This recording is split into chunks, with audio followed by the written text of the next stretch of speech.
What is going on, guys? Thank you so much for tuning in to yet another episode of Yards Per Fantasy. I am your host, Kevin Brumley. So what we are doing today is we're talking about our favorite players outside the top 20 at their position. So I was lucky enough to get some of the writers and other video makers from Yards Per Fantasy, and they're going to come on and give you short, 30 seconds to a minute clip of their favorite players at each position. I hope you guys enjoy. Quarterback I like outside the top 20 is Kirk Cousins. I've seen him ranked at QB 21 is his ADP, and they're going to have positive regression, which means they're throwing more passes. And in his career as a starter, he's never been outside the top 15. And I don't think 2020 is going to be the year that happens. So I think Kirk Cousins is a major buy at QB 21. And my quarterback outside the top 20 is Teddy Bridgewater. And one of the reasons I chose him is he's one of only, I think, 6 teams to have 2 targets, whether it be 2 wide receivers or running back and a wide receiver in the top 12 of their respective positions. So like Tom Brady has Evans and Godwin, but there's only 6 teams with 2 top 12s, and he's one of them. So give me those targets, and I'll pick Teddy Bridgewater any day. My quarterback is Sam Darnold. Sam Darnold had a bit of a rough start in 2019, got mono, had to deal with Adam Gase. But, despite all that, from weeks 8 to 16, he actually finished as the 8th best quarterback in fantasy, and I feel like he's being overlooked in a lot of drafts this year. And he still has a lot of the same offensive weapons. I mean, Crowder and Bell, and they also added Perriman to free agency and Mims to the draft. So I feel like he's in a great position to succeed this year. Quarterback outside of the top 20 that I like is Tyrod Taylor. I just wrote an article on Tyrod Taylor. He's reunited with Anthony Lynn, and under Anthony Lynn on the Buffalo Bills in 2015 and 2016, he was averaging over like 530 rushing yards both seasons, and just over 3,000 passing yards. And those were 2 consistent outputs per season. And I think that's going to be a good floor for him in San Diego. I think that talent around him in San Diego is much better, far superior than it was in Buffalo at the time. Running back outside the top 20, I say it's David Johnson. Bill O'Brien traded DeAndre Hopkins for him, so they're very high on him. And last season in that offense, Carlos Hyde topped 1,000 yards rushing. David Johnson is a much better talent than Carlos Hyde. If he stays healthy, he easily has running back 1 potential, if not better than that. He's been the RB1 before. I don't think he does that this year, but he's definitely better than RB21 if he's healthy. David Johnson is definitely being overlooked in the sense that, he's had the past 2 years have been pretty rough, hasn't been the most efficient runner, but he's moving to a great spot in Houston. And I think this is the best quarterback he's had in Watson in forever. And I feel like, just looking at how Carlos Hyde last year, he had a 250 carries, 1,000-yard rushing season, and he's, David Johnson's almost a bank to get that amount, and that's really good value in the draft. And he's going to get a lot of receiving work because Hopkins is gone, and he's kind of the main focal point of the offense. Running back outside the top 20 is David Montgomery. The GM's already said that he expects a heavier workload next year, and he was already 13th most for red zone attempts by running back, and only had 6 touchdowns. So hopefully that goes up, falls in the end zone some more with better offense. I think he has good upside. My running back is Keyshawn Vaughn. I was a really big fan of Ronald Jones going into the year, going into the offseason. I was a big fan of him like 2 days ago until I really started looking at him. I was going to put him as my candidate for outside the top 20. But looking at his average touches per game last year, he was only getting 10 touches per game in a backfield shared with Peyton Hillis. I think that's it didn't increase. I went to look at the last few weeks of the season as it closed out just to make sure it wasn't increasing, and it didn't really increase at all. He had an on-field snap percentage of 36% throughout the year.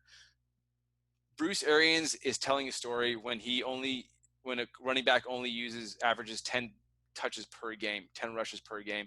It's definitely something to be wary of.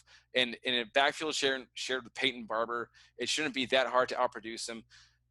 He's not that dynamic of a back. I think with Keyshawn Vaughn coming in, if he shows up and shows out, he's going to have a heavy workload coming his way. Bruce Arians is not shy about giving somebody a heavy workload if they have the talent and they're showing out. Wide receiver outside the top 40 that I picked is Jamison Crowder, who's ADP is wide receiver 43.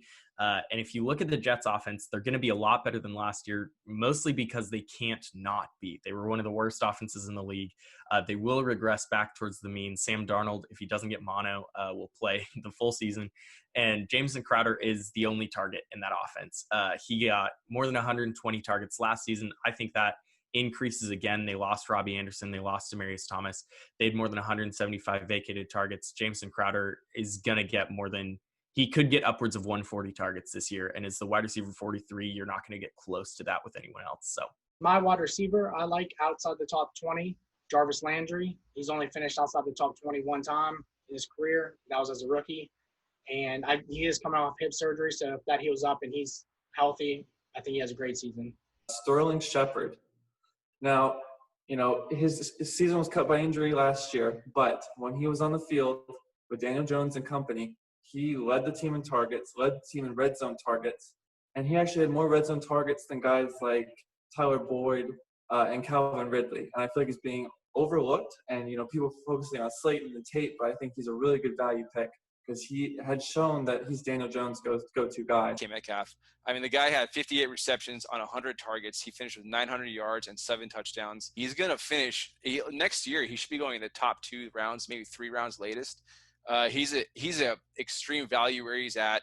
He has a limited route tree, but he should expand on that this year.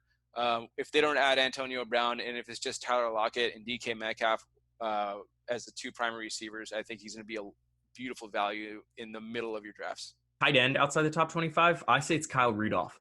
Irv Smith Jr. is a talented player, but the Vikings, obviously, I like Cousins. I'm high on the Vikings passing offense, but Kyle Rudolph is the guy. Like they're not just moving away from him because he turned 32 or whatever. And they lost Stephon Diggs in the offseason. Kyle Rudolph, especially with the shortened camps, the shortened preseason, all of that, the veterans are going to be the guys that step up. Kirk Cousins is going to be looking at Kyle Rudolph a lot this year. And at tight end 25, he's well worth that cost. My tight end outside the top 20 I like the most is Chris Herndon. I think he has great upside. Sam Darnold had Ryan Griffin as the tight end 5 through week 6 to 13 last year. And I think if Ryan Griffin could do that, if Chris Herndon could stay healthy, he could easily do that. I'm going to go with Ian Thomas, tight end for the Panthers, wrapped in the shirt. But when you look at it, the Panthers have the easiest tight end schedule in the league. Greg Olson's gone. Teddy Bridgewater is going to really target him there are mouths to feed, right? But the defense is going to be terrible. They're going to be coming back from a lot of come from behind games, and he's going to be kind of a target hog. And if you look, actually, in the last 5 weeks of the 2019 season, he was averaging over 5 targets a game, and that was with a pretty bad quarterback situation. So things are looking good this year for him in 2020.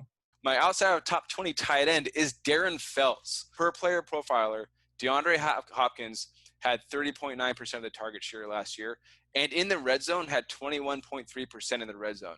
Darren Fells last year had a 9.9% target share, and he got 48 targets on that 9.9%.